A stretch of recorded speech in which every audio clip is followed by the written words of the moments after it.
Na realidade, não existe uma explicação que eu possa dizer assim, olha, é dessa forma. Mas Certo. a gente consegue De entender acordo com a sua experiência. como uma vamos falar sociedade, assim. como uma sociedade racista. Querendo ou não, a gente vive uma estrutura de sociedade racista e acaba que os números em relação à violência, seja ela em todos os contextos, ela acaba tendo um público-alvo. Se a gente pega aí a violência institucional, vamos usar exemplo da polícia. Uma pessoa branca, ela sofre menos violência do que uma pessoa de pele negra. Então, é da própria sociedade nossa, onde a gente precisa também romper com isso.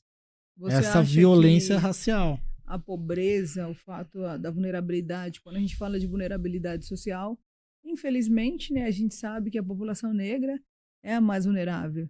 Né? Acaba Você acha sendo. que isso tem alguma ligação? Também, são mecanismos. Uhum. É aquele negócio, são um mecanismo que uma coisa vai desencadeando interligando na outra. Porque você tem a vulnerabilidade social, e aí junto com a vulnerabilidade você tem o desemprego, você tem a fome, né? Quando a pessoa ela é internada num hospital público ou em qualquer hospital particular, e ela tenha problemas mentais, né? A pessoa ela não pode ficar com fome, precisa se alimentar bem. E a gente sabe também que a falta de alimento gera mau humor, né? E se você estiver mal-humorado, você pode ser mais violento. Sim. Né? E há dados sobre isso, Uhum. né? Então, são observações que a gente precisa fazer. E você tem alguma dica para deixar para os nossos internautas aí com relação... de acordo com a conversa que a gente teve, e eu pesquiso muito na internet sobre isso porque eu tenho filhas, né? Eu acho que a gente precisa observar mais os nossos filhos, né? Eu estava vendo essa semana que a gente ia debater sobre esse assunto, eu vi algumas pesquisas na internet e eu vi uma psicóloga falando sobre isso, que as mães elas precisam observar que geralmente o comportamento do abusador, geralmente, ele se comporta sempre da mesma forma. Então, a mulher contou uma história de que ela ia buscar a filha dela de 2 anos na escola e passava na casa do vovô. Todo dia ela passava na casa do vovô. Aí um dia, o vovô falava, vamos ver, eu vou te mostrar a lua. Pegava a bebê e falava, eu vou lá mostrar para você a lua, né? E ela assistindo algum vídeo falando sobre isso, e eles estavam falando que uma das características de um abusador é ele ter sempre o mesmo comportamento com a criança. Comportamento de querer ficar sozinho com a criança, né? Aí ela pegou essa dica e ela ficou observando. E aí, um dia ela foi atrás.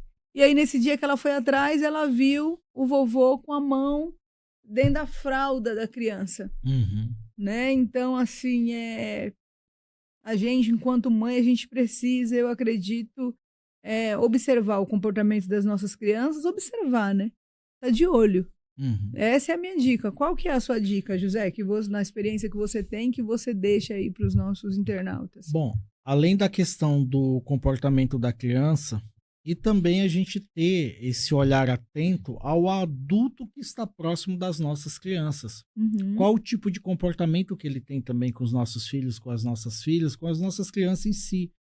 Porque, como você falou, parecia um ato comum, carinhoso, mais repetitivo, que permitia ele ter acesso total à criança sem uma supervisão de outro adulto, e aquela criança ficava vulnerável a essa pessoa.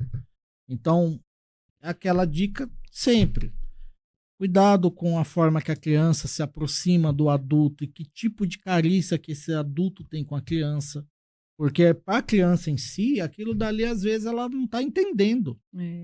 A criança, quando ela é vítima de abuso ou de violência sexual, ela não tem entendimento do que está ocorrendo com ela. Por isso que até muitas das vezes não ocorre só uma vez. Ocorre outras e outras vezes. Porque na cabeça da criança se trata de uma brincadeira.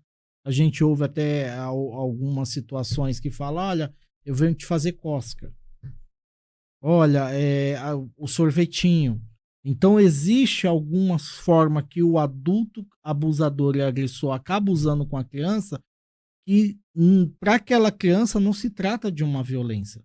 Se trata até mesmo, ela na cabecinha dela, uma brincadeira. Sim, Só que por trás dessa brincadeira é uma violência a qual ela está sofrendo.